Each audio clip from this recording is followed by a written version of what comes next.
आप सभी को नमस्कार। मैं डॉक्टर अतुल SGPJ लखनऊ से। आज के इस छोटे से वीडियो में हम कोरोना के गंभीरता के बारे में फिर से चर्चा करेंगे। अभी कुछ दिनों पहले मैंने एक बड़ा सा वीडियो जारी किया था जिसमें हमने जो माइल्ड टू मॉडरेट सिम्टम वाले होते हैं, जो मतलब हल्के या कम लक्षण के लोग होते हैं, उनको घर पे क्वारंटाइन रह के कैसी दवा लेनी है और क्या केयर करना है, इस बारे में बिल्कुल विस्तार से चर्चा किया था।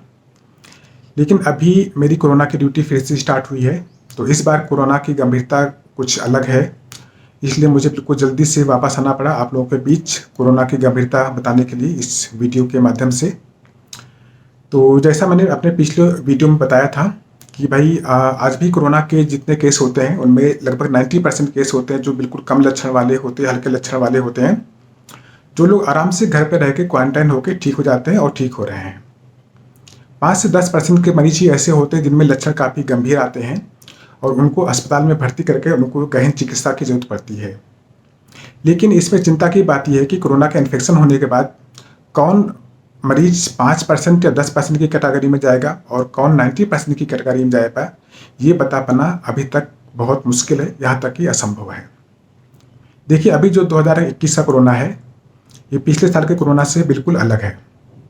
पिछले साल के कोरोना में क्या था कि जो लोग काफ़ी उम्र दराज के लोग थे उनमें इसके लक्षण गंभीर आ रहे थे, जिनको और बीमारियां थी वो इसके चपेट में आ रहे थे। यहाँ तक कि पिछली बार लेडीज में इसकी लक्षण की गंभीरता बहुत कम थी। लेकिन इस बार के कोरोना में क्या देखा गया है कि जिन लोगों को और बीमारियां हैं, जो लोग उम्र दराज हैं, उनमें थोड़ा सा खतरा ज़्यादा है, इसमें संदेह की बात नहीं है। लेकिन इस बार बिल्कुल एक यंग हेल्थी फिट लोग भी इसकी चपेट में आ जा रहे हैं। अभी जो काफ़ी यंग लेडीज हैं जिनकी एज 35-40 ईयर से कम है, 25 के आसपास है, उनमें भी इसके काफ़ी गंभीर लक्षण देखे जा रहे हैं। जो बिल्कुल हेल्थी एक युवक होते हैं जिनकी उम्र 25 से 30-35 साल के बीच में होती है, जो बिल्कुल फिट फाट होते हैं, और मतलब उनको और कोई बीमारी नहीं होती है, लेकिन उनमें भी इसके बिल्कुल काफ़ी गंभीर लक्षण देखे जा रहे हैं। और इस बार का जो कोरोना है, इसके जो लक्षण होते हैं ये भी पिछली बार से काफ़ी अलग थे। जैसे पिछली बार के कोरोना में हाई ग्रेड फीवर काफ़ी कॉमन था, लेकिन इस बार जो एक सांस लेने की दिक्कत होती है, वो दिक्कत बहुत मरीजों में देखी जा रही है, जिनको सांस लेने में तकलीफ होती है और उनका जो ऑक्सीजन लेवल होता है बहुत जल्दी से कम आने लगता है। तो मेरा सिर्फ बताने का एक ही मकसद है कि हमको इस बार बहुत ही सतर्क रहना है, बहुत अलर्ट रहना है और कोरोना से बहुत बच के रहना है। सबसे अच्छी बात यह है कि कोरोना से इन्फेक्शन से बचा जाए, और उसके लिए मैं बताया था कि सबके पास एक ही उपाय है कि सब लोग एक अच्छी क्वालिटी का मास्क पहने। लेकिन जो परिवार के बाकी सदस्य हैं उनको भी इंश्योर करना पड़ेगा कि वो लोग बिल्कुल इक्वल प्रिकॉशन लें। लेकिन कोरोना का इन्फेक्शन होने के बाद जो लोग कम या हल्के लक्षण वाले हैं, घर पे क्वारंटाइन किए हुए हैं, उनको हम बताना चाहते हैं कि आप लोग घर पर क्वारंटाइन कीजिए, कोई दिक्कत नहीं है। लेकिन हमेशा आप किसी डॉक्टर से संपर्क में रहिए।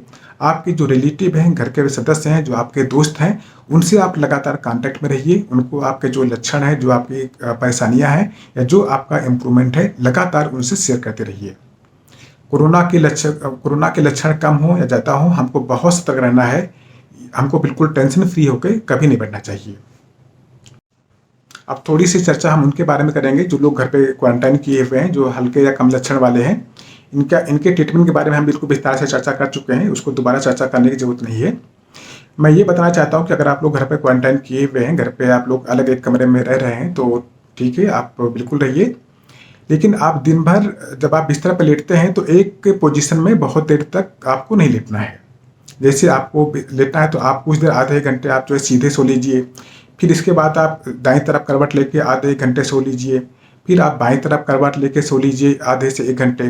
दिन में 2 बार आपको जगते हुए अवेक प्रोनिंग करना है, मतलब 2 बार आपको पेट के बल से लेटना है, 1 घंटा कम से कम दिन में 2 बार। इससे जो है फेफड़ों में हवा का सर्कुलेशन बढ़ता है।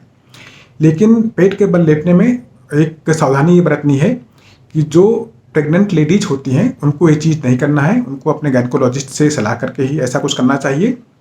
और जो लोग जिनको बहुत मोटापा होता है, जिनका पेट बहुत ज़्यादा निकला होता है, तो उनको पेट के बल लेटने में थोड़ा सा दिक्कत आ सकती है।